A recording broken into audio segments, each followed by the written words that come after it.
ఇబ్బంది పడుతున్నాం మేము సామాన్యులైనటువంటి వాళ్ళు. చిన్న పనులు కూడా చేసుకోలేకపోతున్నాం. ఎక్కడికి వెళ్ళాలన్నా కూడా పెట్రోల్ అవసరమైంది కాబట్టి వాహనం అనేది ఇప్పుడు మామూలు అయిపోయింది కాబట్టి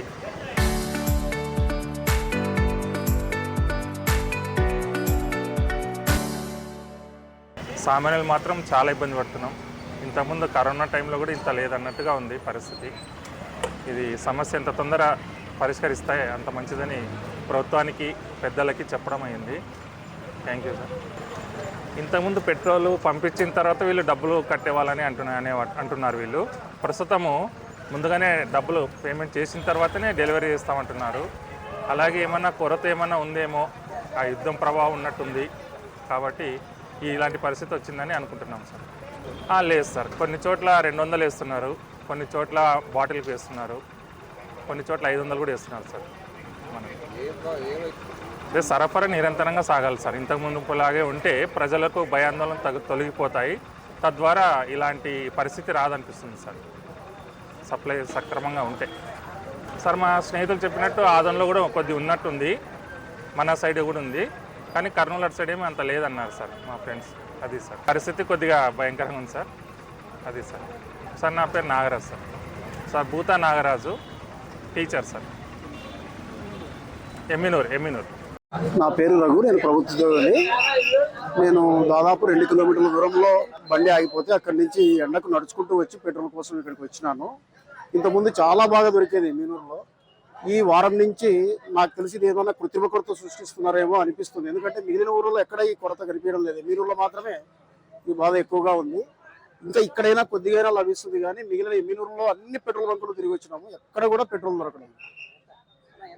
దీని నుంచి ఎవరికి లాభమో అర్థం కావడం లేదు, కానీ ముఖ్యంగా పెట్రోల్ బంక్ ఓనర్లు ఏమన్నా దీని నుంచి లాభపడుతున్నారేమో తెలియదు. కానీ ప్రజలైతే చూడండి, మీరు ఎంత క్యూ లైన్లలో నిలబడున్నారు, ఎంత ఎండకు నిలబడున్నారు, ఎంత ఇబ్బందులు పడుతున్నారు. నిజానికి ఈ సమస్యను కేంద్ర రాష్ట్ర ప్రభుత్వాలు సత్వరమే పరిష్కరించి సామాన్యులకు న్యాయం చేయాలని నేను కోరుకుంటున్నాను. 5 నిమిషాల నుంచి గంట సేపు ఎండలో క్యూ లైన్లో నిలబడాల్సి వస్తుంది సార్. లేదు సార్, అది కూడా చాలా తక్కువగా, మ్యాక్సిమం 200కు మించి పెట్రోల్ ఇవ్వడం లేదు.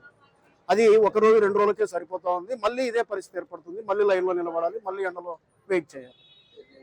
గతంలో వారం క్రితం ఎలా ఉందో పరిస్థితి అలాగే యథావిధిగా కనుక పెట్రోల్ సరఫరా జరిగితే సామాన్యులకు, ప్రజలకు అందరికీ మేలు చేసినట్టు అవుతుందని ప్రభుత్వానికి విజ్ఞప్తి చేస్తుంది. మామూలు కూలి పని చేసుకుని బతికే వ్యక్తిని పెట్రోల్ ఇలా ఎందుకు ఇబ్బంది ఉందో ఎందుకంటే అర్థం కావటం లేదు. ఇప్పుడు డీజిల్ పెట్రోల్ పెరిగింది అంటున్నారు రేటు, మళ్ళీ అమౌంట్ ఇస్తామన్నా కూడా పెట్రోల్ దొరకటం లేదు. దీనికి కారణం ఏమనేది ప్రభుత్వం కొద్దిగా ఆలోచించాలి అని మా అభిప్రాయం.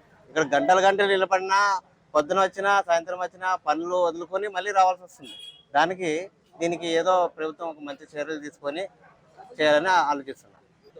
ఈ పెట్రోల్కే మేము పనులు వదులుకొని సపరేట్గా పని చేయాల్సిన అవసరం వస్తుంది. ఇప్పుడు ఈ పెట్రోల్ వదులుకొని మేము పనులు వదులుకొని మా జీవనం గడపాలంటే చాలా కష్టంగా ఉంది కాబట్టి మంచి నిర్ణయాలు తీసుకోవాలని కొద్దిగా ఆలోచిస్తున్నాం. ఇప్పుడు నాకు దాదాపుగా 200 ఇస్తున్నారు. 200 పెట్రోల్ 250, 200 దాకా ఇస్తున్నారు. ఎక్కువ వేసుకుందామన్నా కూడా ఇవ్వటం లేదు. మళ్ళీ అది అయిపోయిందంటే మళ్ళీ 2 రోజుల్లో మళ్ళీ ఇక్కడ రావాల్సి వస్తుంది.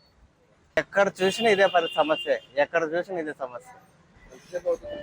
దాదాపుగా నేను వచ్చి ఒక 1/2 అవర్ అయింది. ఇప్పుడు అది నేను ఇప్పుడు డ్యూటీలో ఉండి వదులుకొని మళ్ళీ ఇక్కడికి వచ్చినాను. అక్కడ పర్మిషన్ వదలాలి కదా మాకు అని. ఇప్పుడు ఏం చేయాలంటే అధికారులు ఆలోచించాలి దీని గురించి. మేము చెప్పడానికి మన చేతులు ఏముంటుంది, మేము డబ్బులు ఇచ్చేవాళ్ళం, వేసుకోగలం అంతే. ఇంతకుముందులాగా మాకు ఇలా వస్తే 5 నిమిషాల్లో అయిపోవాలి అంతే. ఇలా గంటలు మా పనులు వదులుకొని చేయాలంటే కష్టంగా ఉంది.